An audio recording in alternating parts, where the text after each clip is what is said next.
राधे कृष्ण। 12वां अध्याय। श्री कृष्ण द्वारा कालिय दमन तथा दावानल पान। श्री नारद जी कहते हैं, हे मिथिलेश्वर, एक दिन बलराम जी को साथ में लिए बिना ही श्री हरि स्वयं ग्वाल बालों के साथ गाय चराने चले गए। यमुना के तट पर आकर उन्होंने उस विषाक्त जल को पी लिया जिसे नागराज कालिय ने अपने विष से दूषित कर दिया था। उस जल को पीकर बहुत सी गौएं और गोपगण प्राणहीन होकर पानी के निकट ही गिर पड़े। यह देख सर्वपापहारी साक्षात भगवान श्रीहरि का चित्त दया से द्रवित हो उठा। उन्होंने अपनी पीयूषपूर्ण दृष्टि से देखकर उन सबको जीवित कर दिया। इसके बाद पीताम्बर को कमर में कसकर बांध लिया। फिर वे माधव तटवर्ती कदम वृक्ष पर चढ़ गए और उसकी ऊंची डाल से उस विष दूषित जल में कूद पड़े। भगवान श्री कृष्ण के कूदने से वह दूषित जल चक्कर काटकर ऊपर को उछला। यमुना के उस भाग में कालिय नाग रहता था। भंवर उठने से उस सर्प का भवन इस तरह चक्कर काटने लगा जैसे जल में पानी के भंवरे घूमते हैं। हे नरेश्वर, उस समय 100 फणों से युक्त फणिराज कालिय क्रुद्ध हो उठा और माधव को दांतों से डसते हुए उसने अपने शरीर से आच्छादित कर दिया। तब श्री कृष्ण अपने शरीर को बड़ा करके उसके बंधन से छूट गए और उस सर्पराज की पूंछ पकड़कर उसे इधर उधर घुमाने लगे। घुमाते घुमाते उन्होंने उसे पानी में गिराकर पुनः दोनों हाथों से उठा लिया और तुरंत उसे 100 धनुष दूर फेंक दिया। उस भयानक नागराज ने पुनः उठकर जीभ लपलपाते हुए रोषपूर्वक माधव श्री हरि का बायां हाथ पकड़ लिया। तब श्री हरि ने उस महादुष्ट को दाहिने हाथ से पकड़कर उस जल में उसी प्रकार दबा दिया जैसे गरुड़ किसी नाग को रगड़ दे। फिर अपने 100 मुखों को बहुत अधिक फैलाकर वह सर्प उनके पास आ गया। तब उसकी पूंछ पकड़कर श्री कृष्ण उसे 100 धनुष दूर खींच ले आए। श्री कृष्ण के हाथ से सहसा निकलकर उसने पुनः उसे डस लिया। यह देख अपने में त्रिभुवन का बल धारण करने वाले श्रीहरि ने उस सर्प को एक मुक्का मारा। श्री कृष्ण के मुक्के की चोट खाकर वह सर्प मूर्छित हो अपने शुद्ध बुद्ध खो बैठा। उसके बाद अपने 100 मुखों को आनत करके वह श्री कृष्ण के सामने स्थित हुआ। उसके 100 फन 100 मणियों के प्रकाश से अत्यंत मनोहर जान पड़ते थे। श्री कृष्ण उन फनों पर चढ़ गए और मनोहर नटवेश धारण करके नट की भांति नृत्य करने लगे। साथ ही वे 7 स्वरों से किसी राग का आलाप करते हुए ताल के साथ संगीत प्रस्तुत करने लगे।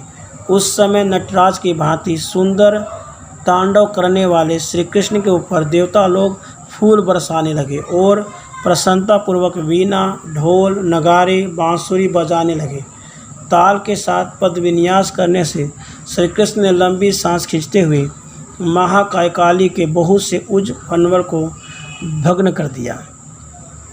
उसी समय भय से विह्वल हुई नागपत्नियाँ आ पहुँची और भगवान श्री कृष्ण के चरणों में प्रणाम कर गदगद वाणी द्वारा इस प्रकार स्तुति करने लगी।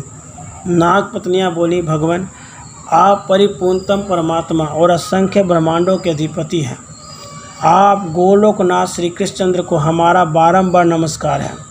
वर्ज के अधीश्वर आप श्री राधा वल्लभ को नमस्कार है। नंद के लाला यशोदा नंदन को नमस्कार है। हे परम देव, आप इस नाग की रक्षा कीजिए। तीनों लोकों में आपके सिवा दूसरा कोई इसे शरण देने वाला नहीं है। आप स्वयं साक्षात परात्पर श्रीहरि हैं और लीला से ही स्वच्छंदतापूर्वक नाना प्रकार के श्री विग्रहों को विस्तार करते हैं। श्री नारद जी कहते हैं, अब तक कालिय नाग का गर्भ चूर्ण हो गया था। नाग पत्नियों द्वारा किए गए स्तवन के बाद वो श्री कृष्ण से बोला, हे भगवान, हे पूर्ण काम परमेश्वर, मेरी रक्षा कीजिए, पाही माम कहता हुआ कालिय नाग भगवान श्रीहरि के सन्मुख आकर उनके चरणों में गिर पड़ा।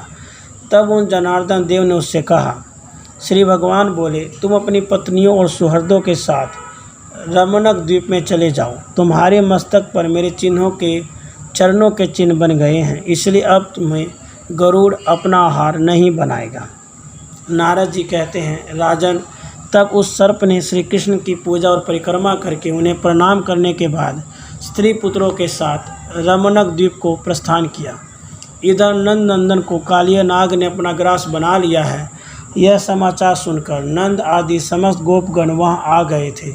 श्री कृष्ण को जल से निकलते देख उन सब लोगों को बड़ी प्रसन्नता हुई।